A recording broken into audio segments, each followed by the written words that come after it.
Hello friends, law lecture में आप सब लोगों का स्वागत है। आज हम लोग ह्यूमन राइट्स में देखने वाले हैं जनरेशन ऑफ ह्यूमन राइट्स को। इस वीडियो में हम लोग ये समझेंगे कि जनरेशन ऑफ ह्यूमन राइट्स में होता क्या है। तो बेसिकली मैं बता दूं, जनरेशन ऑफ ह्यूमन राइट्स या क्लासिफिकेशन ऑफ ह्यूमन राइट्स में 3 कैटेगरी होती हैं, जिसमें पहले आता है international covenants of civil and political right, जिसको कि ICCPR कहते हैं। दूसरे नंबर पे आता है international covenants of economic, social and cultural right, और तीसरे नंबर पे आता है कलेक्टिव राइट। इस वीडियो में हम लोग कवर करेंगे पार्ट 1 को, यानी कि international covenants of civil and political rights, जिसमें हम लोग देखेंगे इंट्रोडक्शन और उसके बाद structure, articles, object, legal effect, और लास्ट में हम लोग जो 2 प्रोटोकॉल्स हैं वो देखेंगे। तो चलो शुरू करते हैं।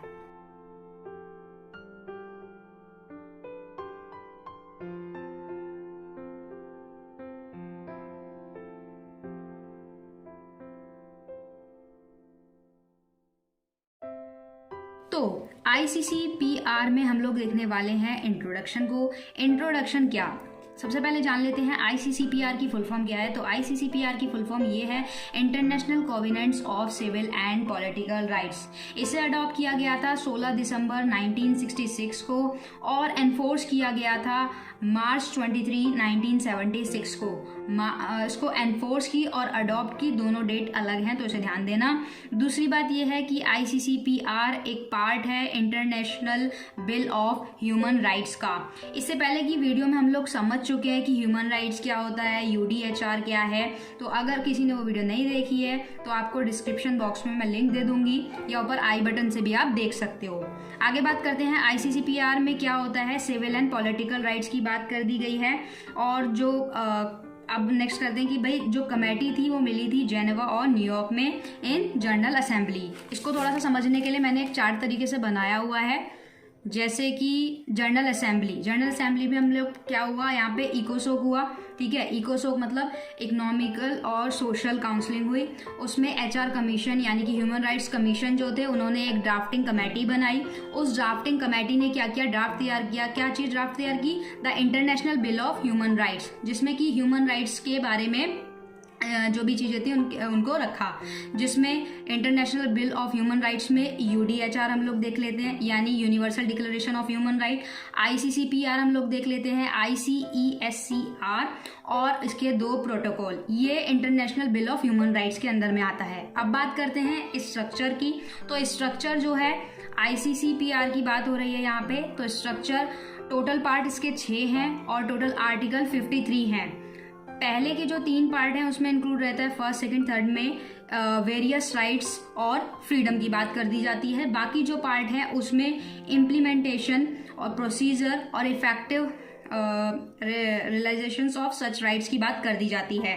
पार्ट 1 में देखें, यानी कि आर्टिकल 1 में, तो वहाँ पे जनरली ये लिखा गया है, वहाँ पे सेल्फ डिटर्मिनेशन की बात कर दी जाती है पार्ट 1 में। उसके बाद सेकंड में बात कर दी जाती है राइट्स इन इमरजेंसी की, इमरजेंसी में किस तरीके के राइट होंगे, जो कि आर्टिकल 2 से लेके 5 तक है। आर्टिकल 6 से लेके 27 तक, यानी कि पार्ट 3 में बात कर दी जाती है सब्सटेंटिव राइट की।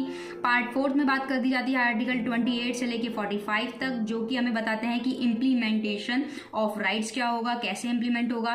पार्ट 5 में हम लोग देखेंगे 46 से लेके 47 तक, जिसमें इनहेरेंट्स राइट की बात कर दी जाएगी। और पार्ट 6 में हम लोग देखेंगे 48 to 53 में, जिससे रेटिफिकेशन और इम्प्लीमेंटेशन दोनों आ रहे हैं। सिविल राइट जो है उस आर दोज राइट जो कि कॉन्स्टिट्यूट फ्री होते हैं, equal citizenship in a liberal democracy में आते हैं। उसके बाद आगे हम बात करते हैं ऑब्जेक्ट की। तो भाई ICCPR के अगर ऑब्जेक्ट की बात करें तो इसका ऑब्जेक्ट क्या है, तो ऑब्जेक्ट यही है कि प्रमोट जो कंडीशन है स्टेट्स की, वो अलाउ करती हैं सिविल एंड पॉलिटिकल राइट को आप इंजॉय कर सके। दूसरे नंबर पे वो प्रोवाइड करता है इफेक्टिव रेमेडी, यानी कि किसी भी व्यक्ति के, अगर मान लीजिए कि ICCPR की बात हो रही है, तो अगर किसी भी व्यक्ति के राइट्स की बात यहाँ, मतलब राइट्स जो हैं वो वायलेट होते हैं, तो वहाँ पे क्या होगा, एक इफेक्टिव रेमेडी मिलती है। अब राइट की यहाँ पे बात हो रही है, तो कौन से वाले राइट आएंगे, सिविल और पॉलिटिकल राइट की ही बात हो रही है फिलहाल के लिए। और तीसरे नंबर पे यह है कि क्रिएट बाइंडिंग इफेक्ट। इसमें यह है कि बाइंडिंग इफेक्ट क्रिएट के लिए, ये भी इसका एक ऑब्जेक्ट है। लास्ट में हम लोग बात करते हैं second last legal effect of covenant. तो इसका लीगल इफेक्ट ये है कि जो दो ICCPR है यानी कि international covenant civil and political rights, वो लीगल बाइंडिंग ट्रीटी है, जिसका मतलब ये है कि जो स्टेट होंगे वो रेटिफाई करेंगे ट्रीटी को कि वो लीगली बाउंडेड है। साथ के साथ आर्टिकल 2 की अगर बात करें तो उसमें क्या है, स्टेट जो है पार्टीज अंडरटेक टू अडॉप्ट कर सकती हैं लेजिस्लेटिव मेजर को अपने अपने डोमेस्टिक जुरिडिक्शन के हिसाब से कि क्या ज़रूरी है और क्या ज़रूरी नहीं है इफेक्टिव राइट के लिए, तो वो एक लिस्ट जो है कन्वेंट रहेगी। उसके बाद पैरा 3A में ये दिया हुआ है कि जो कुछ आर्टिकल हैं वो प्रोवाइड किए गए हैं इफेक्टिव रेमेडी के लिए, जहाँ पर क्या है कि अगर किसी भी व्यक्ति का, किसी भी पर्सन का जो राइट है वो वॉयलेट होता है या किसी भी तरीके से उसके राइट्स को वॉयलेट कोई भी करता है, तो एक वो ऑफिशियल कैपेसिटी के हिसाब से वहाँ पे एक्ट करेगी। तो हाँ, इसका लीगल इफेक्ट होता है। उसके बाद बात करते हैं प्रोटोकॉल्स की। प्रोटोकॉल्स में प्रोटोकॉल 1 जो कि 1976 में हुआ था, यहाँ पर इसका अचीव पर्पस ये था कि जो ICCPR है वो बेटर इम्प्लीमेंटेशन की बात करे, और इसके लिए हमने पीछे पढ़ा भी है कि ह्यूमन राइट कमेटी जो भी सेट पार्ट 4 की बात करती है, पार्ट 4 में इम्प्लीमेंटेशन की बात होती है, जहाँ पे प्रोटोकॉल में ये बात कर दी गई कि कंसीडर करेगा कम्युनिकेशन ऑफ इंडिविजुअल।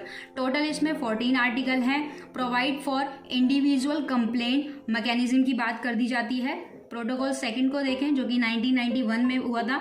इसमें यहाँ पे ये बात, इसका एम ये था कि अबॉलिश करना डेथ पेनल्टी को और इन्हेंस करना ह्यूमन डिग्निटी और progressive development of human rights को। आर्टिकल 3 ऑफ UDHR में हमें यहाँ पे देखने को मिल जाता है और आर्टिकल 6 ऑफ ICCPR में देखने को मिलता है। तो ICCPR में इतना। आगे एक मैं समझने के लिए छोटा सा टेबल बनाया हुआ है कि भाई अब आप लोग ये ना सोचो कि जो ICCPR है क्या वो हमारे उसमें कोई कानून है, कुछ है, तो भाई है। कुछ पॉइंट्स मैंने यहाँ लिखे हुए हैं, लाइक जैसे equal pay for equal work, तो ICCESCR की बात हो रही है, यानी कि मैं बात कर रही हूँ एक international covenant economic social and culture right की बात कर रही हूँ। ICCPR मत में लाना। तो यहाँ पे आर्टिकल 7A और 1 में बात कर दी गई equal pay for equal work की। तो कॉन्स्टिट्यूशन ऑफ इंडिया में आर्टिकल 39D में सेम ही बात कही गई है। उसके बाद बात करते हैं लिविंग वेजेस और एक्सेट्रा फॉर वर्कर्स वगैरह के लिए, तो आर्टिकल 7A 11 पॉइंट और आर्टिकल 7D, तो वहीं कॉन्स्टिट्यूशन में आर्टिकल 43 में हमें देखने को मिलती है लिविंग वेजेस और वर्कर्स के लिए। फिर बात करते हैं अपॉर्चुनिटी फॉर चिल्ड्रन की, तो यहाँ पे आर्टिकल 10 और क्लोज 3 में देखने को मिलता है, कॉन्स्टिट्यूशन ऑफ इंडिया में 39F को। तो अगली वीडियो में हम लोग देखने वाले हैं ICESCR यानी कि international covenants economic social and culture right. आज की वीडियो में इतना ही। वीडियो अच्छा लगे तो लाइक करना, चैनल पे नए हो तो बेल आइकन दबा के प्रेस करना।